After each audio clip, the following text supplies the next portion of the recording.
മാഷേ, ധാക്കയിൽ വിദ്യാർത്ഥി പ്രതിഷേധത്തിനെതിരെ പ്രതിഷേധക്കാരെ കൂട്ടക്കൊല ചെയ്തു എന്ന് ആരോപിച്ചുകൊണ്ടുള്ള കേസിൽ വിധി വായിച്ചുകൊണ്ടിരിക്കുകയാണ് കോടതി.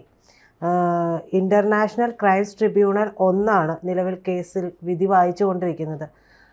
ഒരു വധശിക്ഷയിൽ കുറഞ്ഞിട്ടുള്ള മറ്റൊന്നും പ്രതീക്ഷിക്കേണ്ടതില്ല എന്നുള്ളത് തന്നെയാണ് വരുന്ന വാർത്തകളിൽ നിന്ന് നമുക്ക് മനസ്സിലാക്കുന്നത്. നമ്മളെല്ലാവരും കരുതിയിരിക്കുന്നത് അത് തന്നെയാണ്. കാരണം അവിടെ നിന്ന് ആ ഒരു വിധി മാത്രമേ വരികയുള്ളൂ. ഇനി എന്തായിരിക്കും അവിടെ സംഭവിക്കാൻ പോകുന്നത്? അങ്ങനെ ഒരു വിധി പ്രസ്താവം വരികയാണെങ്കിൽ ഇന്ത്യ ഷെയ്ഖ് ഹസീനയെ വിട്ടുകൊടുക്കേണ്ടി വരില്ലേ? സ്വാഭാവികമായും ഇന്ത്യ അതിന് തയ്യാറാവുന്ന സാധ്യതയുമില്ല. എന്ത് സംഭവിക്കും ഇനി? അല്ല, സാധാരണഗതിയിൽ ഒരു രാഷ്ട്രത്തലവൻ മറ്റൊരു രാഷ്ട്രത്തെ അഭയം തേടിയാൽ പാലിക്കുന്ന ചില മര്യാദകളുണ്ട്. അതിലേറ്റവും പ്രധാനപ്പെട്ടത് ആ രാജ്യത്തെ നിയമപ്രകാരമുള്ള വിചാരണകൾ നടക്കും, വിധിയും വരും. വിധി വന്നു കഴിഞ്ഞാൽ അത് തീരുമാനിക്കേണ്ടത് പിന്നെ ഇവരിപ്പോൾ പറഞ്ഞത് ധാക്കയിലെ ഇൻ്റർനാഷണൽ ക്രിമിനൽ ട്രിബ്യൂണലിൻ്റെ വിധി എന്നാണ്. അത് സമ്പൂർണ്ണമായും ബംഗ്ലാദേശ് ഗവൺമെൻറ് സെറ്റ് ചെയ്തൊരു സംവിധാനമാണ്.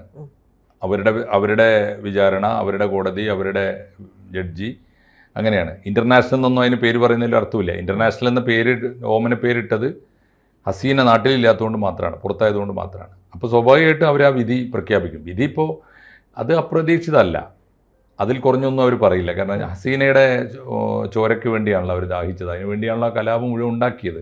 അതിനുവേണ്ടി അവർ അന്താരാഷ്ട്ര ഗൂഢാലോചനകളും ഡീപ് സ്റ്റേറ്റും ഒക്കെ വന്നതാണല്ലോ. അപ്പോൾ അതിനകത്ത് വധശിക്ഷ അല്ലാതൊന്നും അവർക്ക് പ്രതീക്ഷിക്കാനില്ല. വേറൊന്ന്, അവരെ രാഷ്ട്രീയമായി വധിക്കാനുള്ളൊരു ഏർപ്പാട് അതിന് മുമ്പേ പൂർത്തിയാക്കിയിട്ടുണ്ട്. മുഹമ്മദ് യൂനിസ് ചെയ്ത വേറൊരു കാര്യം പൊളിറ്റിക്കൽ അസാസിനേഷനാണ്. അതെന്താണ്? ഇനി അവിടെ ഒരു തെരഞ്ഞെടുപ്പ് നടക്കുകയാണെങ്കിൽ അവാമി ലീഗ് ഇല്ല.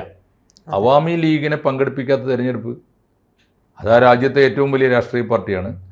ആ രാജ്യം ഇത്രയും കാലം ദീർഘകാലം ഭരിച്ച രാഷ്ട്രീയ പാർട്ടിയാണ്. 3, ആ രാജ്യത്തിന് വേണ്ടി, ആ രാജ്യത്തിൻ്റെ സ്വാതന്ത്ര്യത്തിന് വേണ്ടി പൊരുതിയ ദേശീയ പ്രസ്ഥാനമാണ്. രാഷ്ട്രപിതാവിൻ്റെ പാർട്ടിയാണ്. അങ്ങനെ ഒരു പാർട്ടിയെ തെരഞ്ഞെടുപ്പിൽ പങ്കെടുപ്പിക്കാൻ പാടില്ല എന്ന് പറഞ്ഞുകൊണ്ട് എങ്ങനെയാണ് തെരഞ്ഞെടുപ്പ് നടക്കുക? അപ്പോൾ അവർക്ക് 2 തരത്തിലാണ് ഷെയ്ഖ് ഹസീനയെയും അവാമി ലീഗിനെയും കൊലപ്പെടുത്തുക. 2 തരത്തിലാണ്. ഒന്ന്, ബയോളജിക്കലായി അവരെ ശാരീരികമായി വധിക്കുക എന്നതാണ് ഇപ്പോൾ ട്രിബ്യൂണൽ കോടതി പറഞ്ഞിരിക്കുന്നത്. 2, രാഷ്ട്രീയമായി അവരെ വധിക്കാനുള്ള ഏർപ്പാട് നേരത്തെയും ചെയ്തു വെച്ചിട്ടുണ്ട്. ഇത് രണ്ടും സ്വീകാര്യമല്ല. ഇത് രണ്ടും ഒരു ജനാധിപത്യമോ ഇതിനകത്ത് നീതിയോ ഇല്ല.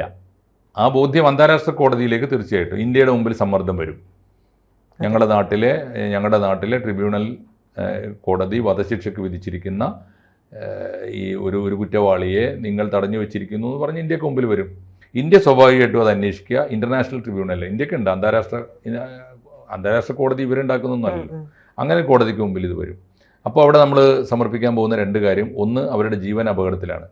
അവരെ വിട്ടുകിട്ടണം എന്ന് പറയുന്നത് അവരെ സ്നേഹിച്ച് പോറ്റാനല്ലല്ലോ, കൊന്നുകളയാനാണ് വിട്ടുകിട്ടണമെന്ന് പറയുന്നത്. അങ്ങനെ വരുമ്പോൾ അവരുടെ ജീവൻ അപകടത്തിലാണ്, ഞങ്ങൾ വിട്ടുകൊടുക്കണമോ വേണ്ടയോ എന്ന് വരും. 2ാമത്, അവിടെ നടന്ന വിചാരണ നീതിപൂർവമാണോ അല്ലയോ.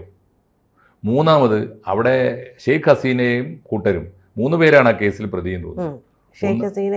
ഒന്ന് അവിടുത്തെ പോലീസ് മേധാവിയും വേറൊന്ന് അവിടുത്തെ ആഭ്യന്തരമന്ത്രിയും.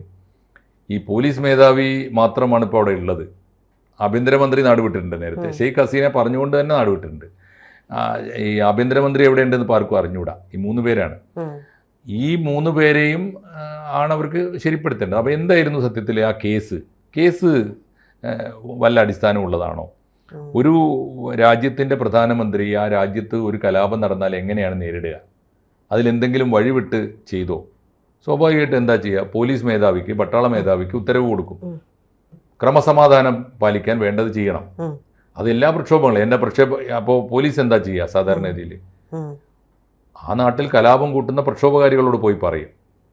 അവരോട് ന്യായമായ രീതിയിൽ നിയമപരമായ അഹിംസാ മാർഗമൊക്കെ സ്വീകരിക്കുമല്ലോ. ആദ്യം ബാരിക്കേഡ് വെക്കും, കണ്ണീർ വാതകം പ്രയോഗിക്കും, ടിയർ ഷെല്ല് ഒക്കെ പൊട്ടിക്കുമല്ലോ. അതൊക്കെ കഴിഞ്ഞിട്ടും പിരിഞ്ഞു പോയില്ലെങ്കിൽ ആകാശത്തേക്ക് വെടിവെക്കും, ആകാശത്തേക്ക് മുന്നറിയിപ്പിൻ്റെ വെടിവെക്കും.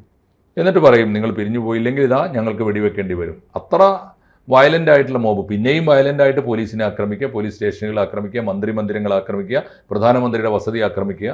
അത്ര വയലൻ്റായി പോയാൽ ഏതൊരു രാജ്യത്തിൻ്റെയും ക്രമസമാധാനം പാലിക്കാൻ ബാധ്യസ്ഥരായ പോലീസും പട്ടാളവും എന്ത് ചെയ്യും? അവരുടെ കയ്യിലുള്ള അവസാനത്തെ ആയുധം അക്രമികൾക്ക് നേരെ വെടിവെക്കുക എന്നുള്ള. അങ്ങനെ വെടിവെച്ചതാണ് കുറ്റം. അല്ല ഷെയ്ഖ് ഹസീന ആരെങ്കിലും വെടിവെച്ചിട്ടുണ്ടോ? ഷെയ്ഖ് ഹസീന വേണ്ട, ഷെയ്ഖ് ഹസീന ആരെങ്കിലും അവനെ പ്രത്യേകമായിട്ട് പറഞ്ഞിട്ട് വെടിവെക്ക് എന്ന് ഉത്തരവിട്ടിട്ടുണ്ടോ? അതുമില്ല. ഇതിപ്പോ കോടതിയിൽ പട്ടികയിൽപ്പെടുത്തിയിരിക്കുന്ന 5 കുറ്റങ്ങളുണ്ട്. അത് ധാക്കയിൽ പ്രതിഷേധക്കാരെ കൂട്ടക്കൊല ചെയ്യാനായിട്ട് പദ്ധതിയിടുന്നു. അതൊന്ന്. സാധാരണ ജനക്കൂട്ടത്തിന് നേരെ വെടിയുതിർക്കാൻ ഹെലികോപ്റ്ററുകളുടെയും ഡ്രോണുകളുടെയും ഉപയോഗം 2. വിദ്യാർത്ഥി പ്രവർത്തകൻ അബു സയ്യിദിന്റെ കൊലപാതകം 3. തെളിവുകൾ നശിപ്പിക്കാൻ അഷുലിയയിൽ മൃതദേഹങ്ങൾ ദഹിപ്പിച്ചു എന്നുള്ളത് 4. ചങ്കർപുളിൽ പ്രകടനക്കാരെ സംഘടിതമായി കൊലപ്പെടുത്തി എന്നുള്ളതാണ് 5. ഈ 5 കുറ്റങ്ങളാണ്. ഈ 5 കുറ്റവും സത്യത്തിൽ വ്യക്തിപരമല്ലല്ലോ. ഏതൊരു ഭരണകൂടവും ഒരു ക്രമസമാധാന പാലനത്തിന് വേണ്ടി അക്രമാസക്തമായൊരു ജനക്കൂട്ടത്തെ പിരിച്ചുവിടാൻ വേണ്ടി ചെയ്യുന്ന സാധാരണ പദ്ധതികൾ മാത്രമാണ്, സാധാരണ നടപടികളാണ്. ആ നടപടികളെ ആ രാജ്യം അന്ന് പ്രധാനമന്ത്രി ആയിരുന്നു എന്ന കുറ്റത്തിന് അതിൻ്റെ മുഴുവൻ കുറ്റവും ഇവരുടെ പേരിൽ എങ്ങനെയാണ് ചുമത്തുക? അത് എവിടുത്തെ നിയമമാണ്? അതെന്ത് ജനാധിപത്യമാണ്? അതുകൊണ്ട് ഇപ്പോൾ ഇനി അങ്ങനെയാണെങ്കിൽ ഈ കേസ് വിചാരണ നീതിപൂർവമാകണമെങ്കിൽ എവിടെ തുടങ്ങണം? കലാപത്തിൻ്റെ ഗൂഢാലോചന എവിടെ നിന്നാണ് വന്നത്? അതന്വേഷിക്കണ്ടേ?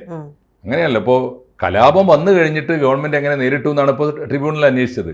അങ്ങനെയാണെങ്കിൽ കലാപം എവിടെ നിന്നൊക്കെ വന്നു? ആരാണ് നയിച്ചത്? ആരാണ് പ്രചോദനം? ആരാണ് പണം? അതന്വേഷിക്കണ്ടേ? കലാപത്തിൻ്റെ സൂത്രധാരൻ അതേ അന്വേഷിക്കുന്നില്ല.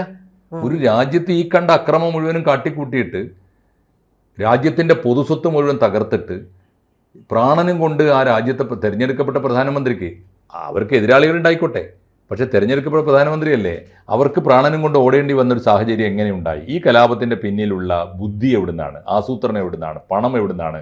ആയുധങ്ങൾ എവിടുന്നാണ്? അതന്വേഷിക്കണ്ടേ? അത് കോടതിയുടെ പരിഗണനയ്ക്കേ വന്നിട്ടില്ല. അപ്പോൾ ഇത് നീതിപൂർവമുള്ള ഒരു കുറ്റാന്വേഷണമല്ല, നീതിപൂർവമുള്ള വിചാരണയല്ല, നീതിപൂർവമുള്ള വിധിയല്ല. അത് വളരെ പ്രകടമാണ്. മാത്രമല്ല ഈ വിധിക്ക് ഒരൊറ്റ ലക്ഷ്യമേ ഉള്ളൂ, ഷെയ്ഖ് ഹസീനയെയും അവാമി ലീഗിനെയും അവസാനിപ്പിക്കണം. അങ്ങനെ വരുമ്പോൾ തീർച്ചയായിട്ടും ഈ വിധി ഇന്ത്യ അംഗീകരിക്കാൻ നിവൃത്തി വഴിയില്ല. അന്താരാഷ്ട്ര നീതിന്യായ കോടതിയുടെ മുമ്പിൽ ഇന്ത്യ അപ്പീൽ പോകേണ്ടി വരും. ഇപ്പം മാഷ് പറഞ്ഞ പോലെയാണെങ്കിൽ ഇപ്പോൾ അവിടെ ഭരണം എന്ന് പറയുന്നത് ജമാഅത്തെ ഇസ്ലാമി ആയിരിക്കുമല്ലോ.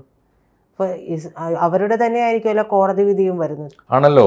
ഇപ്പോൾ കഴിഞ്ഞ ദിവസം കണ്ടില്ലേ, ഈ ജമാഅത്തെ ഇസ്ലാമിയെയും അനുബന്ധ സംഘടനകളെയും ഇസ്ലാമിക തീവ്രവാദികളെയൊക്കെ നിലക്ക് നിർത്തി എന്നതാണ് ഷെയ്ഖ് ഹസീന ചെയ്ത കുറ്റം. ബംഗ്ലാ ജമാഅത്തെ ഇസ്ലാമി എന്ന് പറയുന്നത് നമ്മുടെ നാട്ടിലെ ജമാഅത്തെ ഇസ്ലാമിയെ പോലും ഒന്നുമല്ല. നമ്മുടെ നാട്ടിലെ ജമാഅത്തെ ഇസ്ലാമി പോലും ജമ്മു കാശ്മീരിൽ വേറൊരു മുഖമാണ്, കടുത്ത വിഘടനവാദികളും തീവ്രവാദികളുമാണ്. ഇത് കേരളത്തിൽ ഈ കാണിക്കുന്ന മുഖം കേരളത്തിൻ്റെ നന്മയാണ്, കേരളത്തിന് ചേർന്ന മുഖം ഇവിടെയാണ്. ഇവരുടെ ഈ മൗലികവാദികളുടെയൊക്കെ ഒരു സ്വഭാവം അതാണ്. ഓരോ രാജ്യത്തിനും ഓരോ പ്രദേശത്തിനും ചേർന്ന മട്ടിൽ അവർ പെരുമാറും. ബംഗ്ലാദേശ് ജമാഅത്തെ ഇസ്ലാമി ഏറ്റവും ഒടുവിലെടുപ്പിച്ച തീരുമാനം എന്താ?